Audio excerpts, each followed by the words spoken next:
I don't know. Okay. Anyway, so first thing that we always start with is I would ask you to tell us a bit of a brief story of your life. What sports you played, where you started, what sports you played, how you got into football, etc. Yeah, sure. Okay, thanks, Louise. Yeah, well, I was born here in Invercargill, and then when I was 6, we moved to Australia, and my dad used to work down at TY, and so he moved to the smelter over in Aussie, and yeah, so basically when we got there, it was it's a smallish town. It's probably like the size of Winton, I suppose. So it sort of just has one club that does all the sports. And so, yeah, I went along there and I did cricket in summer and football in winter. So that was my first experiences with that. Yeah, and then we came back to Invercargill when I was about 10, so we're there for 4 years, I suppose. And then my cousin was playing for Old Boys, and he's the same age, so I just went along and sort of joined his team, even though it was like halfway through the year. So that's how I got back involved with Old Boys, and then yeah, I just continued playing through high school, and played for James Hargis as well, and then started playing seniors when I was probably 16, I guess, and then yeah, when I finished school, I went up to Dunedin for uni for 3 years, and did you play there? I played for university the first year, but it was kind of just a bit more of a social team. I think we're actually in 3rd division, which is relatively high, but yeah, it was pretty social. And then the following 2 years, I played at Northern because I had some flatmates playing there as well, so it made it easier for us to commute and things. But yeah, again, pretty social grade. I think I dropped to about 4th grade by then. And then came back down here to start working after uni. So I was 3 years away. And then, yeah, got back involved with Old Boys. And I guess, yeah, been still there playing since. Sort of coaching more now that I'm playing. And playing a bit lower grade. But yeah, no, it's all good. But you still enjoy playing, right? You still, yeah, I guess. I do, yeah.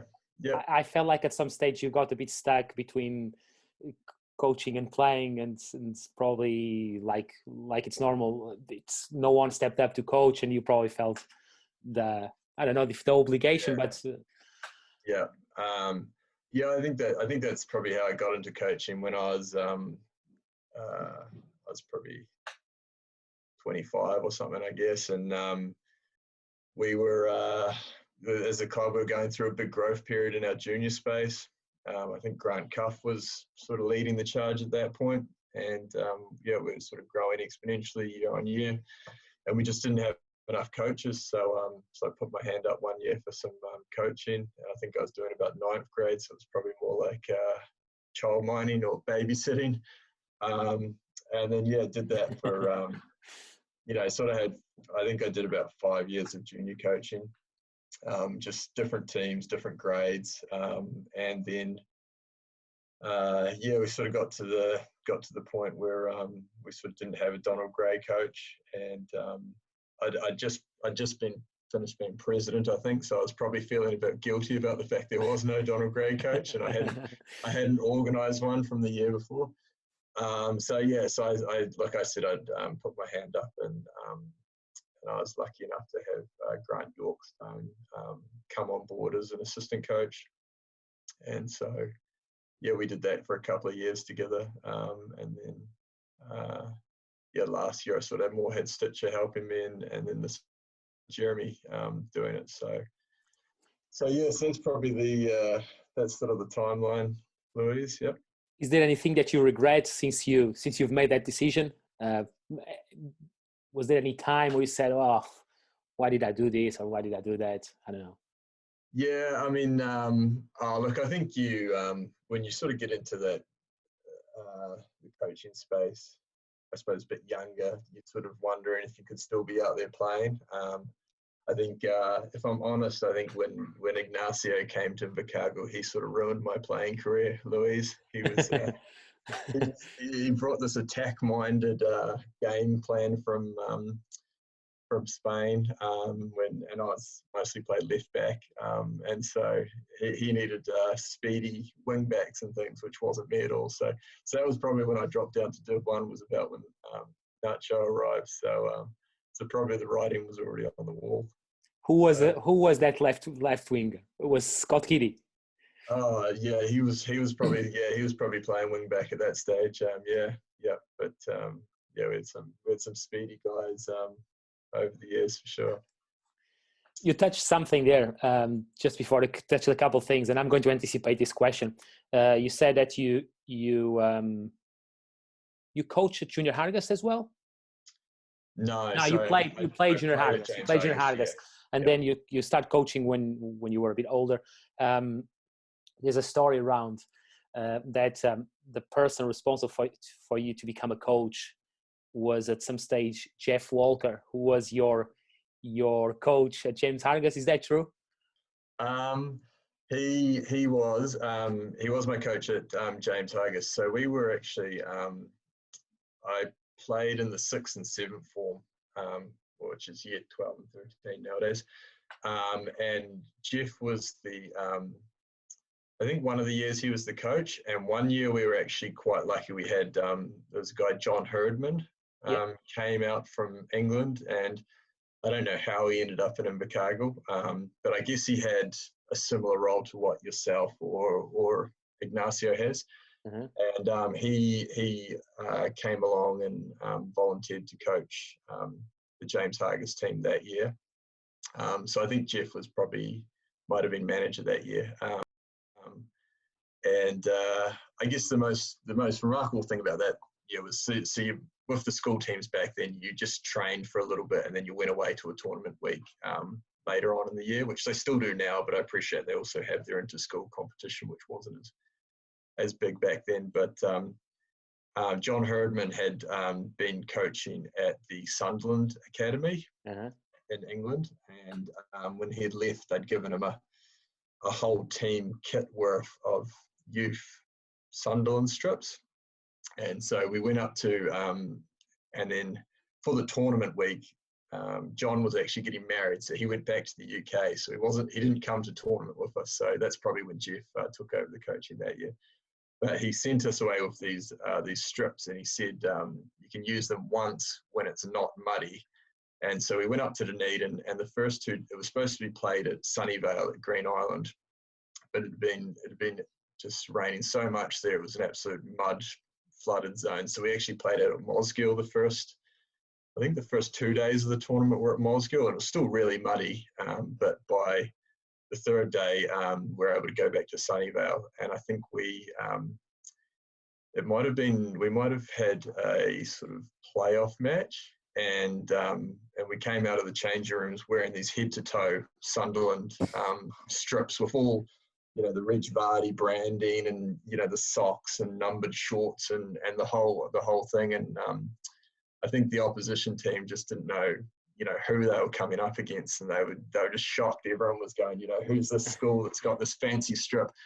But yeah, we managed to lose that game, so it obviously didn't do much for us. We looked $1 million, but we didn't play $1 million, Louis. So yeah, but yeah, so I definitely had some touch. I was both of his sons were in the team as well. So yeah, I've known Jeff a long time. On all your time at Old Boys, what's been, well, you can pick from your playing career or from your coaching career, what's been your most memorable and disappointing moments at Old Boys? Memorable and disappointing. I think for memorable moments, I guess as a player, I was involved in the team sort of in the late 2000s, where we won I think we won maybe 4 years in a row. So which is I think Frank alluded to the other night on his call. So obviously, yeah, that's quite a, I suppose, a proud moment and from a playing point of view. From a coaching point of view, I think for my 3 years coaching Donal Gray, I guess I'd have to say last year when we actually won the league. But I think probably one of the top moments was the year before that when we went up to Chatham Cup and we played in Timaru against Timaru Thistle. Mm-hmm. And we sort of had a few guys that couldn't travel for the team, and we brought in some young players who I think were probably in the Southland under-16 academy team at that stage. And we went away to Timaru. We had an overnight in Dunedin on the way up, and I was just stressed out about people drinking and things like that before the game, but everyone behaved, which is good, and we made it up there with the whole 14 players or whatever it was. And then we didn't really know anything about them, but you could sort of see how they'd been performing in their league, but we didn't know how strong the competition was. And then, watching them warm up and things, we thought, geez, this is a pretty sharp team. And then in the first half, they're sort of all over us, and we were just camped on defence the whole time. And I think we had 3 counter-attacks and scored 3 goals. And we went in at halftime 3-0 up, and both myself and Grant couldn't believe it, but I think also the other team couldn't believe it because they were thinking they were playing us off the park. And so we managed to came out in the second half, and we were completely under the pump again. It was 45 minutes of defence, but we managed to get away with a 3-1 victory. And I think to be involved in a team in a singular game, that was a really enjoyable one. And we obviously had a great trip back as well. It's a special competition. Yeah, it is. And I mean, the next round we drew Grants Braes and Invercargill, and we thought we were going to beat them up as well. And we got, I think they beat us 3-0. And so we got pummeled. And it's really just about turning up on the day in those competitions. And what side you have. But that particular day, I was really proud of a lot of the young guys. And I guess that was something else I just wanted to touch on. From my junior coaching, a lot of those guys eventually came through into the senior grades. And so I got to play with some of them in Division 1 and also coach some of them in Donal Gray. And so I think that's a proud highlight as well, is when you get to see that sort of the player development and see it come to fruition like that, which is neat. And then lowlights as well, right? Yeah. Lowlights. I had to think about this because obviously you've asked the other guys as well, and I could sort of think of 2. One of them was I'd say it was probably maybe around 2006, just before we went on our run of winning Donal Gray. We got to the last game of that season was us in Queen's Park, and it was basically winner take all for the league. And I think we'd sort of had the medal over them a little bit, but in that final game, they just turned up and tore us apart, and so we lost that season. And I think that sort of helped provide some of the motivation for the following years to win some of those. But yeah, it was a shame when the season came down to that one game and we were on the wrong side of it. And then probably the other negative, I guess from a coaching and sort of playing point of view, I think it was the first year I was doing Donal Gray, so it might have been 2017, and we got pummeled at home by Gore. I've got a feeling it was 7-2, something like that. Mm-hmm. And then the next and Gore went on to win that season, but the next week we had to go and play at Queen's Park at Surrey Park, and we were a bit stretched. We basically had beer 11, including myself playing and stuff, and I think we lost that one 7-3, and so it was 2 weeks in a row conceding 7 goals was just it was a real bad time from a coaching point of view. So anyway. Yeah, I can imagine. But at the same time, it's very it's very, this happens at this more social level, and the smaller regions, that happens more. So you are depending on the number of players, you are depending on so many things that sometimes you can't control, that when it comes to Saturday, it's really making sure that everyone who is there is on the right mindset and ready to play, and I have to make, and maybe make them offer an extra bit, because there's no subs. So it's it's challenging, I can imagine.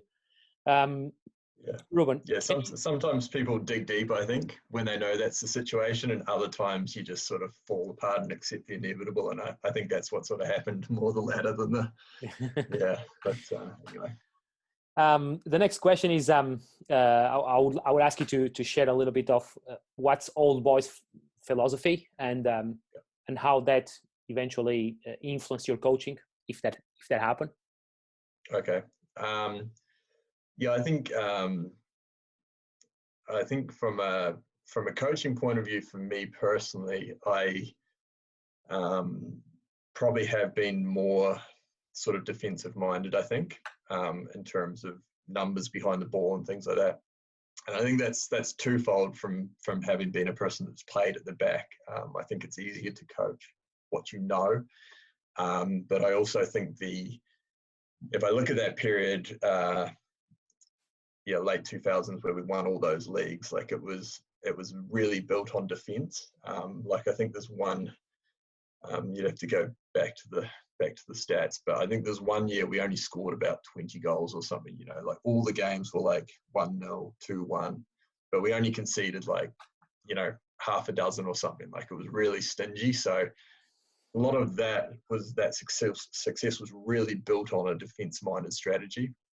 And we just score one goal and then we just defend, almost. So, so probably personally, philosophy-wise, a little bit more defensive. And I guess in the setups I've had the last couple of years with the seniors, we've played a lot of 4-5-1 and 4-4-2 and things like that. Sort of just, 4-1, stuff like that. Just trying to get more numbers behind the ball and pack that central midfield area. But I think from a club point of view, I think like I was talking about before with Grant Cuff. I mean, that started like in the early 2000s and stuff, where we really went through a large growth period in our junior program. And I think that sort of paid dividends the last 10 years. Like I think we've had more access to more junior players coming into seniors than a lot of the other clubs, and some really good players to come through the ranks as well. So, but I mean, we'd like to think, we're a family-focused club that's inclusive and offers, options to men's and women's and everything as well. Yeah. I guess that ends up influencing your coaching, and I know there's no secret formula for success, especially in sport, and different coaches have different approaches and different ways to deal with situations, dealing with people, relationships. Can you describe, or can you tell us what's your formula? I know it's nothing, you probably have your own, but I guess that how you deal with the players. I guess you just mentioned that is a family focused club, and we can see that. Does that change the way you deal with players? You deal with the challenge that you have? Yeah, it probably does. I mean, I think for me, because I've been at the club for a long time and I've come through the playing ranks for a long time, I know a lot of the players. And then, so I think because I guess, coming in as a younger coach, like sometimes you would have issues with the older players, sort of, maybe thinking they know best, or whatever, who's this guy with his ideas or whatever. And so, but because I'd already played with those guys and I knew them and I know what they're like, I think that helps you to manage that sort of stuff. And I think at the other end of the scale, because I was coaching in the juniors and I knew a lot of the kids come through from there, and I guess I was playing in Division 1, so I was sort of seeing the kids there as well a little bit.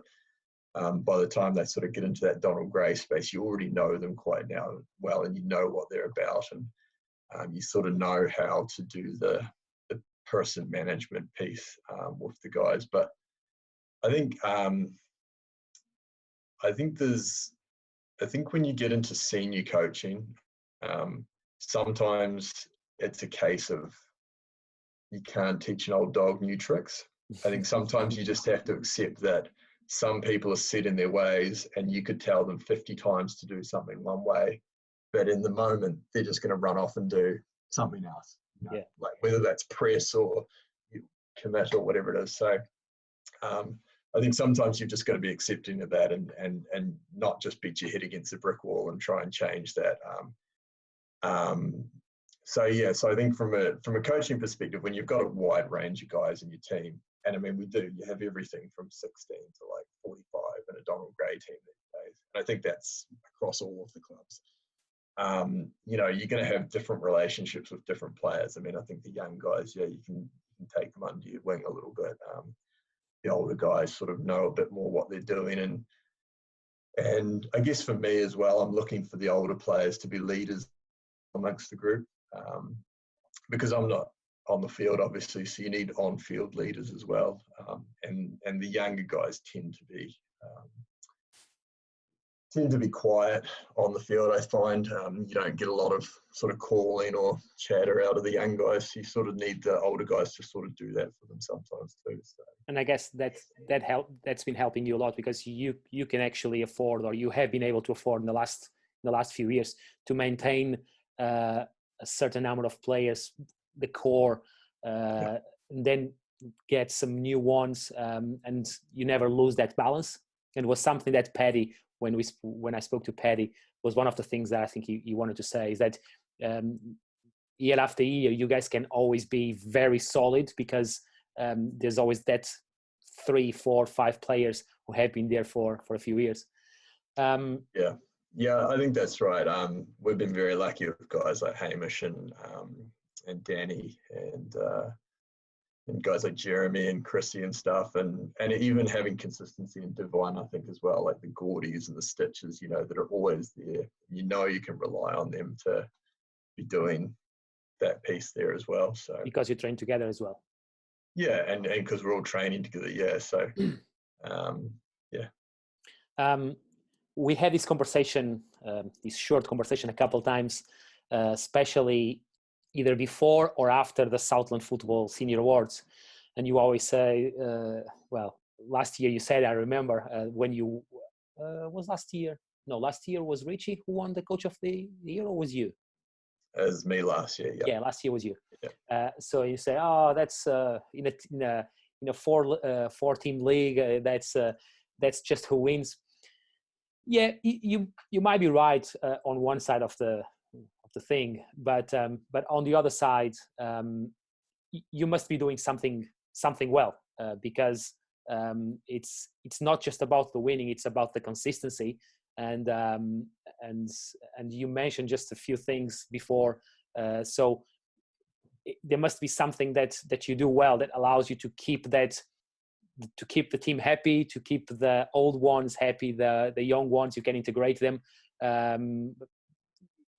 Is there anything that you feel is the secret for, especially for, if you want just to talk about last year, that's okay. I think probably we can go further back, but at least last year, is there anything that you feel, well, I probably know this, or I've been excellent on this specific area?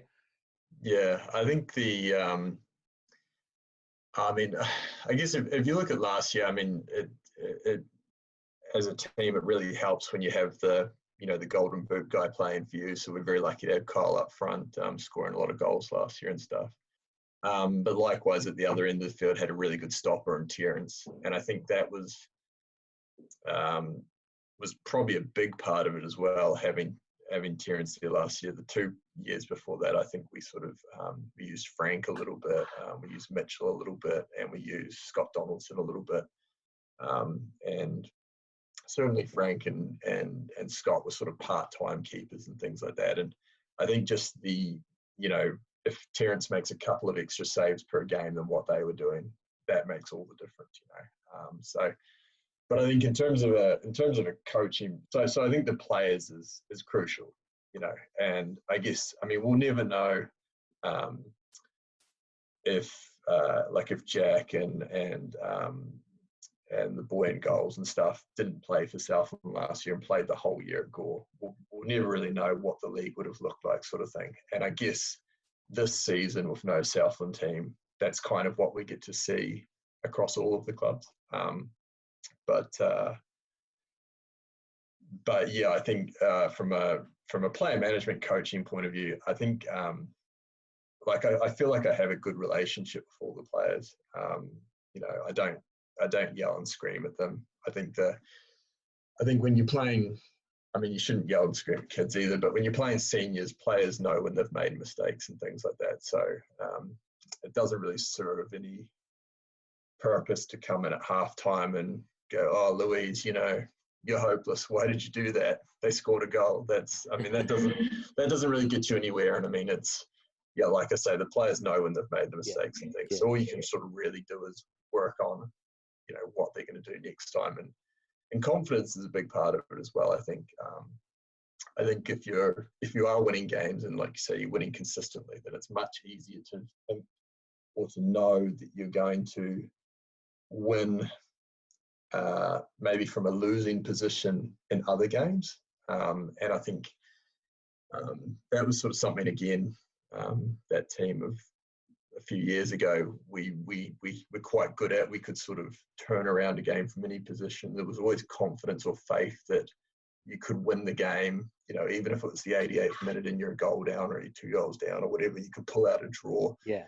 So I think the player mentality has got to be really strong. You can't really have any cracks within the team of guys that are going to get annoyed or angry at other players. Like, it's sort of just the whole team's got to sort of roll with the punches and be, live the highs and the lows, I think. Have you had any cases like that where you had to sort it out and you had guys unhappy with other teammates and the things were getting a bit, there was a bit of friction and you had to step in and say, not so much. Sometimes you get that at training, I think, and it's probably in the wider squads as opposed to in the team. You sometimes get the scenarios where guys, perhaps in Div 1, at training, it's an opportunity to play against guys from DG and stuff, and you just, you get more bad tackles going because people are just a little bit slower to the ball and to the tackle and things like that. And I think that's when it can get heated a little bit.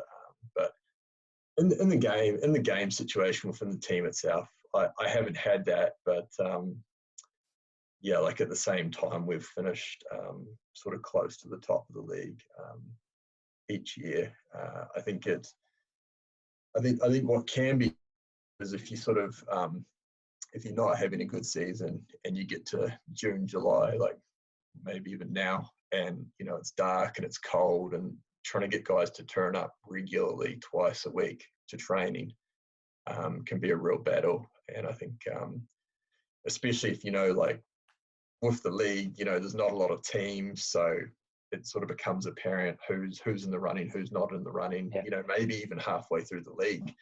And so that can be really hard, like keeping the motivation, keeping the mentality going. So I think that's probably a big part of it as well, Louise, is the motivation for the players. Because they're all just there, just trying to have fun and stuff. So you've got to make it fun even when you're losing and stuff. And I guess that's where the social side of it comes in as well. You've really got to be able to socialise as a team as well. So it's important to have lots of sort of drinks and barbecues and things, and try and get the young guys to them as well as the older guys. Just everyone sort of socialises together and gets to know everyone a little bit better. Yeah. A bit of a funny part now about players. who's been the most difficult player to coach you've had? I think probably way above anyone else, Oscar Patterson. You probably knew I was going to say that though. Well, I had a 2 or 3 in mind.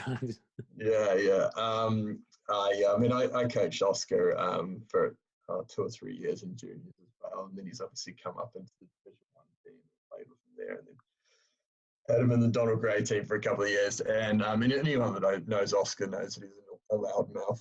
Like he just doesn't shut up, and he's really vocal. And I feel like that's gotten worse since he went away to university last year or the year before. So so he's probably the most difficult to coach. When you can get him to listen, he definitely takes it in. But you just got to shut him up first. What about the most talented you coach? There's been some good players. I did coach. I coached Zav for a couple of years in juniors. So I'll happily claim all of his skill. Fair enough. I used to put him out at right midfield, so I don't know where he got this centre midfield thing from. But otherwise, in terms of players I've coached, I think Chris Leverby's right up there as one of the best players in the game locally, just from the skills perspective, but also understanding the game and knowing where to be and that sort of thing. And he's such a nice guy. He doesn't get worked up about it and stuff. And he's a good guy to coach. Very well. About this season, I want to ask you, what's your goal to the season, and who do you think is or if you think there's someone in a better place to challenge Donal Gray? Look, I mean, it's kind of a hard one because I haven't seen any of the teams yet, Louise. So I only know what I hear about players playing for different teams and stuff. But we had, before lockdown, we had one friendly game against Thistle where I don't think either of us had our best teams out there. So, you probably couldn't even take much out of that. But I think, look, I imagine Gore, if you put Jack back in there, Miguel, I assume, and the guy in goals, is it Mark? I think it's Mark, isn't it? Yeah. Then they're a much better team than they were at the start of last year, sort of thing. And got some good young players coming through and stuff. So, but then I guess with the timing of the season, I'm not sure how the farming impacts and things will come up with them. And then for Queen's Park, I suppose, picked up a couple of young guys from the Southland team, similar to what we did. But then also a couple of the older guys as well. They were always only, a few players away from being there last year. So I think it's probably going to be the most even league that I can recall or have been involved in. It wouldn't surprise me at all if all of the teams were taking points off each other, to be fair. And with all the current restrictions, and today obviously the things got slightly better. Did you guys put a plan for the next few weeks until the competition starts? Did all boys put anything together to try and manage that? I know you guys will start training at Waverley Park. Yeah. So we're going to start training tomorrow night at Waverley and then Thursday as well. I guess for this time of year, because nobody's been playing or anything, the field conditions are actually really good, and we do have lights. So we'll start there anyway, and we'll see how we get on. The club's committee's been meeting probably almost weekly for the last couple of weeks, trying to, as all various members have been joining the Southland football meetings and stuff as well. So yeah, the 13th was about when we thought games might start. So I guess that's sort of the date I've been working to. So yeah, in effect, we'll have 6 training sessions before we play, and it is tough, and like it will be for everyone. I thought we'd had a good pre-season, sort of a solid 6-7 weeks training, and then when we had that first hit out against, the first friendly with Thistle that weekend before lockdown, or the week before that even, I could tell the guys were sort of, fizzing to get into it almost. I think they were really happy just to be part of that game, even though it was just, a friendly. And so hopefully when they come into this training, they're still feeling that way. And I think that's probably going to be the big one, is trying to get the players back to fitness and get their touches back as well. So I think there's 3 aspects. Is they're getting the fitness back up. I mean, I'd like to think they've all been running and doing press-ups and all sorts around the house the whole lockdown, but I suspect some have been just on their PlayStation or whatever. And then the other bit's getting people's touch back, trying to get that going again. Yeah. And thirdly is just building in the strategy and the structure and things like that. So obviously had a plan in mind in terms of how we were going to play this year, but we hadn't really developed that out, which we would have through a couple more preseason games. So yes, that's sort of the shorter term plan, and I guess because of the announcement today, we'll just train in groups of 10, which should be fine, because Jeremy can take a group and I can take a group, or for this week, and then next week we'll get back into it as a bigger group. Good. Look, the last 3 questions. One of them you already replied before, so leaves me 2 that I always ask at the end. The first one is, if you would ever coach another Southland club, local club, would you? I mean, I'd have to say no, to be honest, Louise. And I think I know the other guys said that as well. And it's not. I think it's just because, if I was a guy that had just moved here a couple of years ago and I was a coach and just wanted to coach, then absolutely, I think you could do that. But I mean, I've been playing for Old Boys for 25 years, and so I think it would just be so foreign to then go and try and coach another club. So I think that's the piece, as much as anything. That's fair enough. The last one is, if you could sign any other active Donal Grey player from any of the other 3 teams, who would it be? It's a good question. And I mean, again, I sort of can't really base it off this year because I'm not 100% who's where and who's doing what. But I think if I was looking at last year's Donal Grey teams, I think Thistle had the 2 boys come in from Southend, made a big difference to their team last year. I think Dylan added a lot of bit of grit at the back for them, and Jedediah added a little bit more going forward for them. I think in terms of the player I would have been looking for to complement our team last year, we probably were looking for another striker maybe to support Kyle. So to that end, I don't know. I'm going to go with Dylan, actually. Yeah, I thought he could have added something for us at the back. Yeah, I thought he played well. Good stuff.